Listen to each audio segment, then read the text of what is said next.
Hello, नमस्कार, welcome आपके अपने YouTube channel learn India classes पर।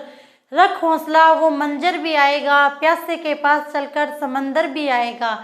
रख हौसला वो मंजर भी आएगा, प्यासे के पास चलकर समंदर भी आएगा। थक कर ना बैठ ए मंजिल के मुसाफिर, मंजिल भी मिलेगी और मिलने का मज़ा भी आएगा। इसी के साथ हम अपनी आज की कक्षा की शुरुआत करते हैं। आज का टॉपिक है राजकोषीय नीति। राजकोषीय नीति क्या होती है, इसका निर्माण क्यों किया जाता है, इसके क्या उद्देश्य हैं, प्रकृति और क्या इसके उपकरण हैं, इसके बारे में हम आज चर्चा करेंगे। तो हमारा टॉपिक है राजकोषीय नीति। राजकोषीय नीति का निर्माण सरकार के द्वारा किया जाता है। राजकोषीय नीति का निर्माण सरकार के द्वारा किया जाता है तथा यह नीति आय और व्यय से संबंधित होती है। तो आय और व्यय से संबंधित जो नीति होती है उसे राजकोषीय नीति कहा जाता है। यानी कि सरकार के द्वारा आय और व्यय को स्थापित करने के लिए जो प्रक्रिया काम में ली जाती है उस प्रक्रिया को ही राजकोषीय नीति कहते हैं। राजकोषीय नीति को ही आर्थिक वित्तीय नीति कहा जाता है। वित्तीय नीति भी राजकोषीय नीति, वित्तीय नीति एक ही होती है। राजकोषीय नीति जो है वह आर्थिक नीति का भाग मानी जाती है। राजकोषीय नीति आर्थिक नीति का भाग मानी जाती है, इसे वित्तीय नीति भी कहते हैं और इसका निर्माण सरकार के द्वारा किया जाता है। ये है राजकोषीय नीति। तो सरकार के द्वारा बनाए हुए आय और व्यय की प्रक्रिया को राजकोषीय नीति कहा जाता है। अब सरकार के द्वारा राजकोषीय नीति क्यों बनाई जाती है, राजकोषीय नीति बनाने के क्या उद्देश्य हैं? तो राजकोषीय नीति बनाने के उद्देश्य, राजकोषीय नीति बनाने के क्या उद्देश्य हैं? सबसे पहले है आर्थिक विकास। सरकार अपने देश के विकास करने के लिए राजकोषीय नीति का निर्माण करती है। अगर सरकार के द्वारा योजनाएं बनाई जाती है तो वह इसीलिए बनाई जाती है ताकि देश का विकास हो सके। तो इसका पहला है उद्देश्य है आर्थिक विकास। आर्थिक विकास, सरकार के द्वारा देश का विकास करने के लिए राजकोषीय नीति बनाई जाती है। राजकोषीय नीति के द्वारा ही देश का विकास संभव है। जब सरकार आय और व्यय का सही तरीके से लेखा जोखा करेगी और उनका सही तरीके से उपयोग करेगी तो देश में विकास होगा। तो इसी विकास को करने के लिए राजकोषीय नीति का निर्माण किया जाता है। दूसरा है आर्थिक स्थायित्व। देश में आर्थिक स्थायित्व लाने के लिए राजकोषीय नीति का निर्माण किया जाता है। जैसे कि देश के अंदर महंगाई आ गई या फिर मंदी की स्थिति आ गई है, महंगाई और मंदी की स्थिति को कंट्रोल करने के लिए राजकोषीय नीति का निर्माण किया जाता है। जैसे हर साल 6 या 7% महंगाई बढ़ रही है तो वह नॉर्मल है, लेकिन अचानक ही इतनी महंगाई हो जाए कि आम व्यक्ति जो है वह उस वस्तु को परचेज ही ना कर पाए। जैसे कोई सब्जी है उसकी कीमत अचानक ही बहुत ज़्यादा बढ़ जाना, कोई अन्य प्रकार की जो वस्तुएं हैं दैनिक रूटीन में आती है, जैसे कि आटे का भाव 50 रुपये हो जाए तो इसे जल्दी से व्यक्ति नहीं खरीद पाएगा क्योंकि ये इसमें महंगाई ज़्यादा है, क्योंकि ये डेली रूटीन की वस्तु हो जाती है।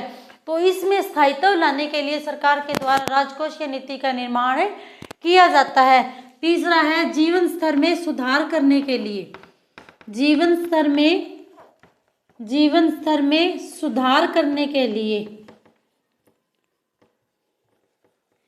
सरकार के द्वारा जो आय प्राप्त होती है और जो व्यय प्राप्त होती है उसके द्वारा ही सरकार योजनाएं बनाती है। सरकार अपनी योजनाएं इस प्रकार से बनाती है ताकि व्यक्ति के जीवन स्तर में सुधार हो सके, वह गरीबी रेखा से ऊंचा उठ सके और वह अपने विकास के लिए कार्य कर सके। उसे रोजगार की प्राप्ति के लिए सरकार के द्वारा रोजगार बचत, सरकार के द्वारा रोजगार देने के लिए राजकोषीय नीति का निर्माण किया जाता है। सरकार अपने आय और व्ययों को इस प्रकार से व्यवस्थित करती है कि व्यक्ति को रोजगार की प्राप्ति हो जाए, वह बचत करना सीखे और जो विदेशी व्यक्ति है वह हमारे देश में निवेश करें। अगर सरकार उसे सही ढंग से नहीं अपनाती है कि जैसी जो सिस्टम है वो इकोनॉमिक्स जैसी हर साल सेम चल रही है, तो विदेशी व्यक्ति जो है वह हमारे देश में इन्वेस्ट नहीं करना चाहेगा। तो सरकार उसमें एक तरीके से उसे चेंज करने के लिए, उसे रेगुलर रूटीन के अंदर उसे बढ़ाने के लिए सरकार के द्वारा राजकोषीय नीति का निर्माण किया जाता है। प्रत्येक व्यक्ति को रोजगार उपलब्ध करवाने के लिए राजकोषीय नीति का निर्माण किया जाता है। तो ये है उद्देश्य। इन्हीं उद्देश्यों की पूर्ति के लिए सरकार के द्वारा राजकोषीय नीति बनाई जाती है। तो है आर्थिक विकास, आर्थिक स्थायित्व, जीवन स्तर में सुधार, रोजगार, बचत, विदेशी निवेश इत्यादि। अगला है राजकोषीय नीति की प्रकृति। राजकोषीय नीति किस किस प्रकार की होती है, वह राजकोषीय नीति की प्रकृति कहलाती है। किस किस प्रकार की राजकोषीय नीति होती है? सबसे पहले है तटस्थ राजकोषीय नीति। तटस्थ राजकोषीय नीति। तटस्थ राजकोषीय नीति का से अभिप्राय है ऐसी नीति जो कि बाजार के ऊपर आधारित होती है, उसे तटस्थ राजकोषीय नीति कहती हैं। जो नीति बाजार के ऊपर आधारित होती है उसे तटस्थ राजकोषीय नीति कहते हैं। यह नीति जो है वह मांग और पूर्ति पर आधारित होती है। जैसे जिस प्रकार किसी वस्तु की जो मांग है उसी के आधार पर ही उस वस्तु की पूर्ति की जाएगी। इसी से संबंधित राजकोषीय नीति का निर्माण किया जाता है। तो यह संपूर्ण रूप से बाजार पर आधारित होती है। दूसरा है क्षतिपूरक राजकोषीय नीति। क्षतिपूरक राजकोषीय नीति। क्षतिपूरक राजकोषीय नीति से मतलब है कि अचानक देश के अंदर ऐसी विपदा आ गई है कि उस विपदा के अंदर सरकार ने करोड़ों अरबों रुपए खर्च कर दिए हैं। जैसे कोविड है, कोविड की विपदा जो है वह अचानक आई है और इसमें सरकार ने अरबों खरबों रुपए खर्च किए थे। तो उनकी पूर्ति करने के लिए सरकार ऐसी नीतियां बनाती है ताकि जिसमें कम में व्यय किया जाए और सरकार को आमदनी ज़्यादा हो, जिससे कि वह जो उस समय जो खर्चा हुआ था उस खर्चे की पूर्ति की जा सके। तो इसे क्षतिपूरक राजकोषीय नीति कहते हैं। तो अचानक हुए खर्चे को पूर्ति करने के लिए जो नीति बनाई जाती है उसे क्षतिपूरक नीति कहा जाता है। तीसरा है सक्रिय राजकोषीय नीति। सक्रिय राजकोषीय नीति। सक्रिय राजकोषीय नीति का मतलब है कि सरकार के द्वारा आय और व्यय को व्यवस्थित करते हुए जो नीति बनाई जाती है उसे सक्रिय राजकोषीय नीति कहा जाता है। तो राजकोषीय नीति की प्रकृति 3 प्रकार की होती है। एक होता है तटस्थ राजकोषीय नीति, यह संपूर्ण रूप से बाजार पर आधारित होती है। क्षतिपूरक राजकोषीय नीति अचानक आई हुई विपदा को निपटाने के लिए सरकार ने जो खर्चा किया है उस खर्चे की पूर्ति करने के लिए जो नीति बनाई जाती है उसे क्षतिपूरक राजकोषीय नीति कहा जाता है। इसके बाद है सक्रिय राजकोषीय नीति। आय और व्यय के बैलेंस को बिठाकर जो नीति बनाई जाती है उसे सक्रिय राजकोषीय नीति कहते हैं। अब जब सरकार के द्वारा राजकोषीय नीति बनाई जाती है तो उसके लिए सरकार के पास क्या क्या उपकरण होते हैं, किन उपकरणों की सहायता से सरकार के द्वारा राजकोषीय नीति बनाई जाती है। तो सब सरकार के उपकरण है, जैसे सरकार को जो प्राप्तियां हो गई, सरकार ने जो व्यय किए वो हो गए, सरकार ने जो ऋण लिया है वो हो गया, हिन्नार्थ प्रबंधन हो गया और घाटे का बजट हो गया। तो क्या है राजकोषीय नीति के उपकरण।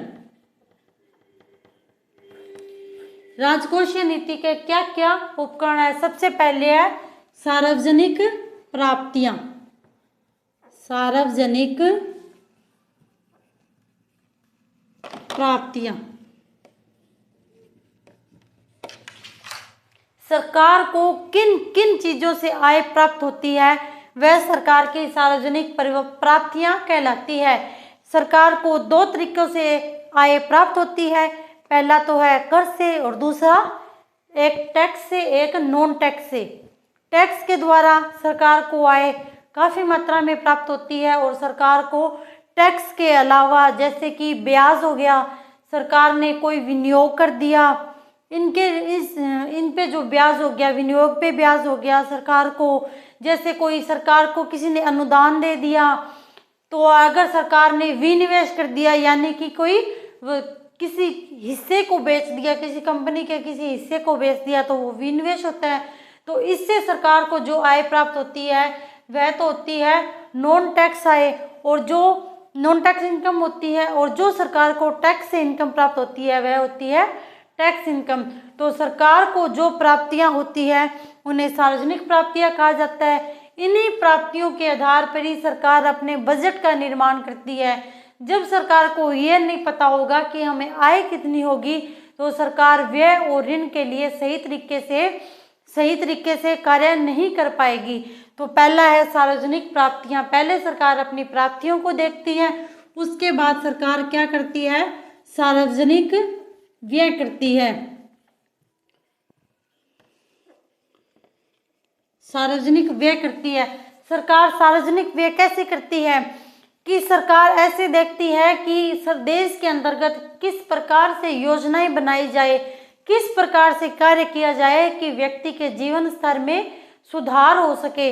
जो सरकार को आय प्राप्त होती है उसका किस प्रकार से उपयोग करना है वह होता है सार्वजनिक व्यय। सरकार अपने द्वारा अपने को प्राप्त आय का जो उपयोग करती है उसे सार्वजनिक व्यय कहा जाता है।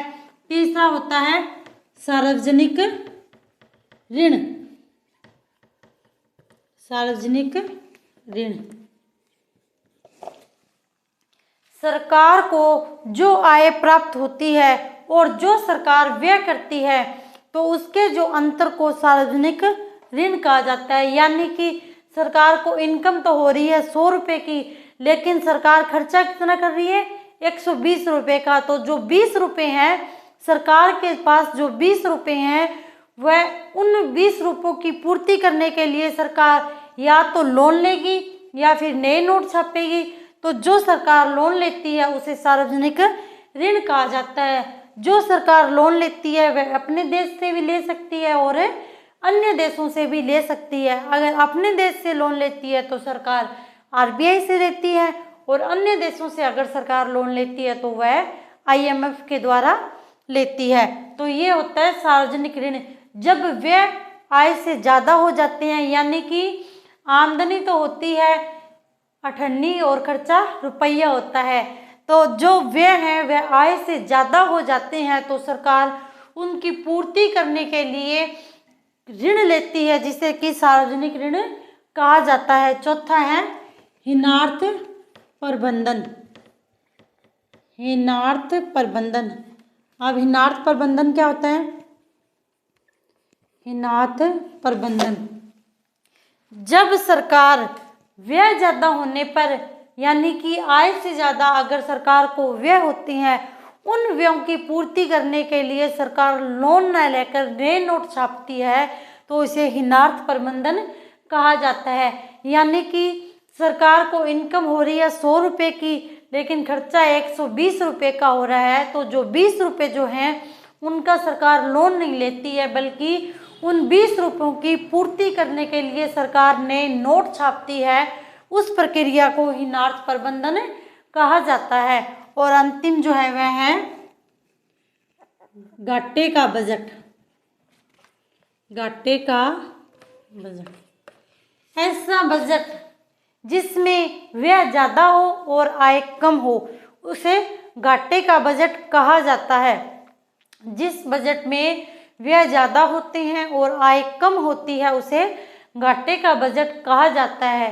विकासशील देशों, हमारे देश में, भारत में हमेशा घाटे का बजट ही बनाया जाता है। विकासशील देशों में घाटे का बजट बनाया जाता है।